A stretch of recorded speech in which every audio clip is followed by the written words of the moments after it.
Hello Pisces, Sun, Moon, Rising, and Venus signs. Kamusta kayo? Sana po'y nasa mabuti kayong kalagayan. Welcome back po sa Star Tarot.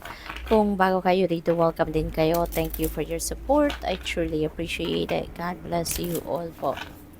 Una mensahe ni Pisces ay Four of Cups. Ayan, so bored, no? Pwedeng buryo, pwedeng ines, pwedeng walang gana, no? Maybe ang iba sa inyo galing sa frustration, dissatisfaction, no? May pagkabwisit siguro, no? Ang pakiramdam ng iba sa inyo rito. Baka yun ang pinanggagalingan ninyong sitwasyon. Kaya parang wala kayong amor, no, sa ngayon. Kaya ayun, may discomfort. But this is a panawagan sa inyo rito, no, Pisces, na pansinin niyo yung opportunity kasi sayang mayroong kumakatok or kakatok na opportunity dito sa inyo at na maaring related yan sa trabaho, pagkakakitaan, 'di ba? Or pwedeng travel, relationship. It could be anything, no? Depende sa inyong sitwasyon. Pero, yun nga, baka hindi ninyo napapansin or hindi ninyo pinapansin kasi nga, parang wala kayong gana. No? So, this is panawagan para sa inyo. Gising, kumbaga. We have Knight of Pentacles. Ayan. So, definitely may offer. No? Ang iba sa inyo rito talagang merong paparating na financial blessings, no, since this is a pentacle energy. So pwedeng financial blessings ang dadating or financial opportunities, no, baka may offer ng pagkakakitaan, trabaho, investment, career or business opportunity. So maaaring ganon. Ang maganda lang din dito, no, Pisces, kasi hindi kayo magmamadali, no, kung ano man ito, no, opportunity dito na maaaring papansin niyo na hindi kayo magmamadali, no, na mag-take action towards this kasi natuto na kayo no? Marami na kayong marami na kayong natutunan, no, sa mga pinagdaanan ninyo sa buhay.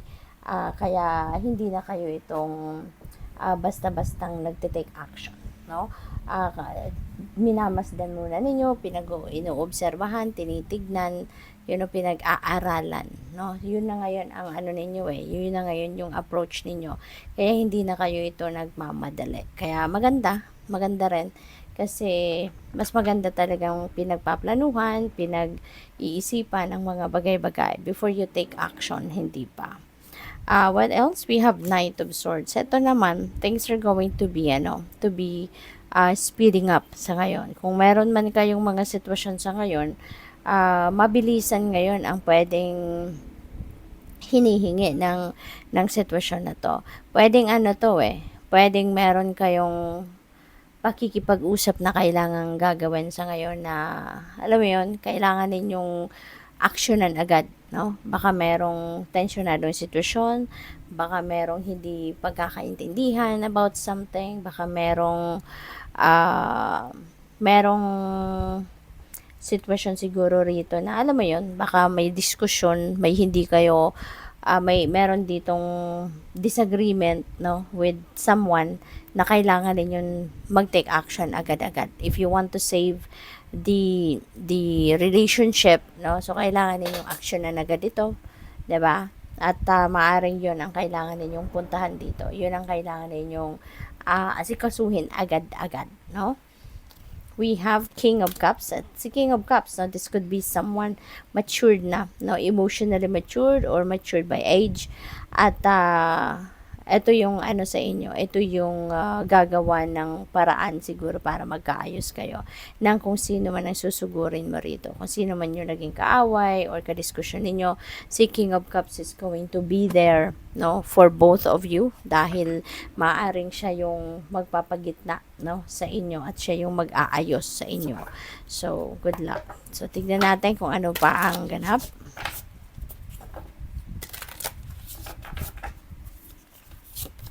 We have leadership. Ayan, baka yung opportunity na paparating sa inyo is promotion, no? Baka meron ditong will be promoted into a leadership role. Pwede ritong merong mapupunta sa magiging manager, magiging supervisor, maaring ganon, no? And you are going to lead people, you're going to lead a group, no? Or an office, pwedeng ganon. What else? We have manifesting dreams. Wow, napakaganda. Kasi you're about to manifest your dreams. You are about to manifest your heart's desires. Kaya napakaganda nito na meron ng mga divine timing has come, no? Masasabi na natin na divine timing has come, no? At ito na yung tamang pagkakataon, tamang panahon na ay ibibigay na sa inyo ng divine universe kung ano man ang para sa inyo, kung ano ang dapat, kung ano yung deserve ninyo sa ngayon na makamit, no? So maybe that's what it is. Pwedeng ano yan, yung mga dreams ninyo, no? Answered prayers na to. Playfulness, ayan. So masyadong seryoso siguro ang iba sa inyo or ang mga pangyayari sa buhay ninyo, ang mga kaganapan sa buhay ninyo. Masyado kayong focused lang, no, sa siguro obligasyon, responsibilidad, mga ganon, trabaho, and you are forgetting to be playful. You are forgetting to unwind. You are forgetting to relax. You're forgetting to embrace your inner child, no? Kaya itong panawagan sa inyo, be playful, okay? Paandarin ninyo or experience ninyo dito or gawin ninyo ang embrace ninyo yung playfulness ninyo kasi maybe that's what you need right now, okay?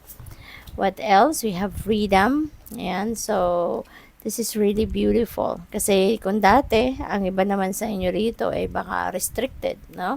Maybe you are being prevented by someone or prevented by something, no, to be you, to be the authentic you, to be honest sa sarili ninyo.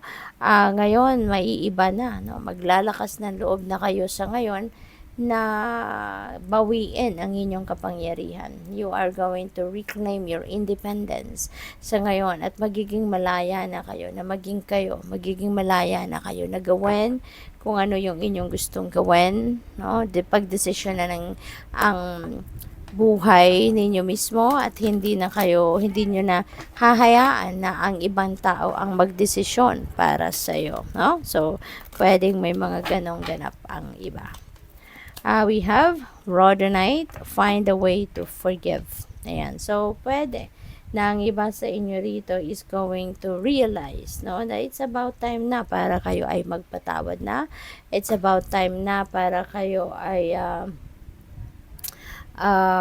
mag-let go na, mag-release na ng kung ano man ang hindi na kailangan na i-harbor sa dibdib ninyo, katulad na lamang ng mga resentments, katulad na lamang ng mga sama ng loob, no, galit, yung gano'n, no? So it's about time now to let it go and you're ready to forgive.